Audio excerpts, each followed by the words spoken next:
কি আজব ঘটনা! ভারত সরকার আবার দিল্লির মসনদে বসে শেখ হাসিনাকে সাবেক মানবতা বিরোধী অপরাধের দায়ে দণ্ডপ্রাপ্ত পলাতক এই প্রধানমন্ত্রীকে এবং তার সাঙ্গপাঙ্গ সহ বাংলাদেশের বিরুদ্ধে একের পর এক ষড়যন্ত্র করার সুযোগ প্রদান করছে। অথচ ভারত প্রতিবেশী রাষ্ট্র হিসেবে বাংলাদেশের কোনো অনুরোধকেই তারা গ্রাহ্য করছে না। একের পর এক বাংলাদেশের বিরুদ্ধে দাঁড়িয়ে সাবেক এই পলাতক শেখ হাসিনা এবং তার দলকে আশ্রয় প্রশ্রয় দেওয়ার মাধ্যমে অবশেষে বাংলাদেশের বিরুদ্ধেই একের পর এক নীল নকশা বা ব্লুপ্রিন্ট বাস্তবায়ন করার ষড়যন্ত্র তৈরি করছে, সব তৈরি করছে। এমনকি দিল্লির মসনদে বসে তারা ঢাকার ভাগ্য নির্ধারণ করার চেষ্টা চালিয়ে যাচ্ছে।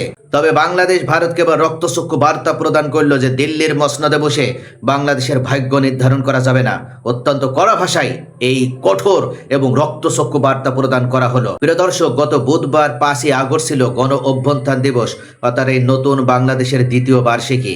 ঠিক তখনই নয়াদিল্লির ফরেন করেসপন্ডেন্টস ক্লাবে একটা সংবাদ সম্মেলন বসে, আর সেখানে ভার্চুয়ালি যুক্ত হন মানবতা বিরোধী অপরাধে ফাঁসির দণ্ডপ্রাপ্ত সাবেক প্রধানমন্ত্রী শেখ হাসিনা।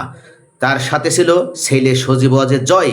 এমনকি ভার্চুয়ালি যুক্ত হয় সাকিব আল হাসান, আর সশরীরে মঞ্চে উপস্থিত ছিলেন সাবেক শিক্ষামন্ত্রী মহিবুল হাসান চৌধুরী নওফেল। ভারতের মাটিতে দাঁড়িয়ে তারা বাংলাদেশ রাষ্ট্র, বাংলাদেশের মানুষ আর 24-এর শহীদদের বিরুদ্ধে প্রকাশ্যে বিষোদ্গার করলো। জুলাই আগস্টের নির্মম গণহত্যা, শিশু হত্যা সবকিছুকে সোজা অস্বীকার করলো। আর দিল্লি চুপচাপ সুযোগ করে দিল।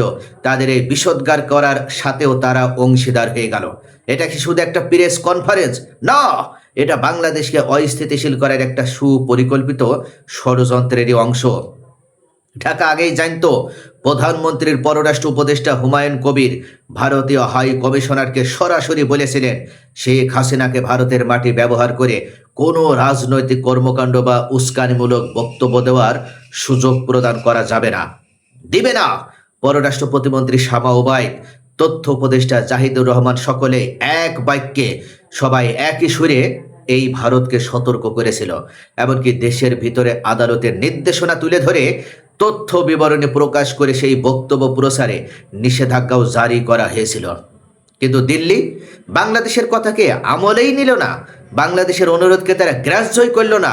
কূটনৈতিক আদব কায়দা, প্রতিবেশীর অনুরোধ, দ্বিপক্ষীয় সম্পর্কের ভবিষ্যৎ কিছুই তারা বিবেচনা করলো না। তারা যেন ঢাকাকে বোঝাতে চাইল, আমরা যা খুশি করব, তোমরা শুধু চুপ করে থাকবে। আসলে কি তাই? এই বাংলাদেশ কি এখন আর ভয় পায়? বুধবার রাতে পররাষ্ট্র মন্ত্রণালয়ের এক নজিরবিহীন করা বিবৃতি দেওয়া হলো।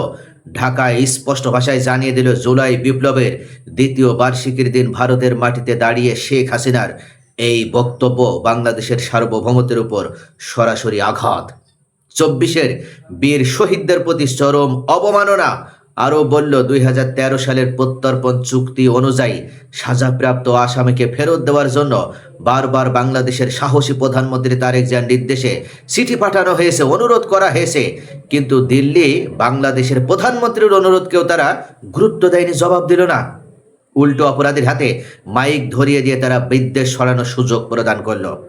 ভারতের এই অবস্থান বাংলাদেশ ভারত সম্পর্কের কূটনৈতিক টেবিলে এক নতুন বাস্তবতার জন্মও দিল। বাংলাদেশ বুঝতে পারল ভারত তাদের বন্ধু নয়, শত্রু। বাংলাদেশ এখন স্পষ্ট করে দিয়েছে, সমতা অর্থাৎ ইকুয়ালিটি আর পারস্পরিক শ্রদ্ধাই হবে এখন থেকে দুই দেশের সম্পর্কের মূল ভিত্তি।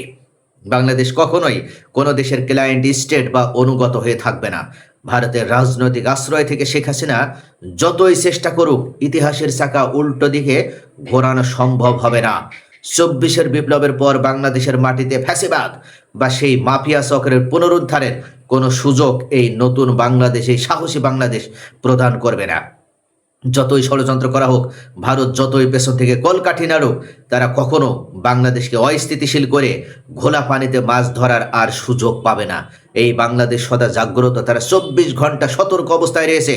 একের পরে বাংলাদেশের বর্ডারে অস্থিতিশীলতা করা, ভিতরে রাজনৈতিক সাম্প্রদায়িক দাঙ্গা বাঁধানোর চেষ্টা করা, কোনো ষড়যন্ত্রে বাংলাদেশ পা দেয়নি।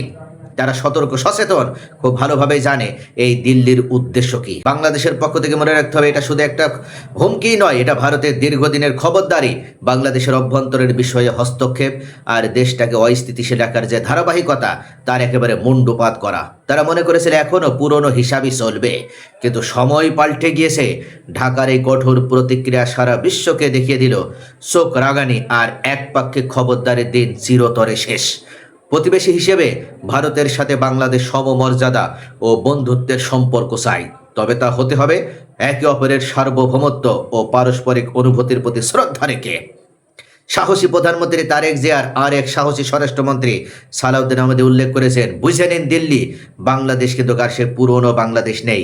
এখন বাংলাদেশের সাথে কথা বলতে হলে অবশ্যই বাংলাদেশকে সম্মান দিয়ে কথা বলতে হবে, নতুবা আপনারা একদিকে সুসম্পর্ক চাইবেন আবার ষড়যন্ত্র অব্যাহত রাখবেন, তা হতে পারে না।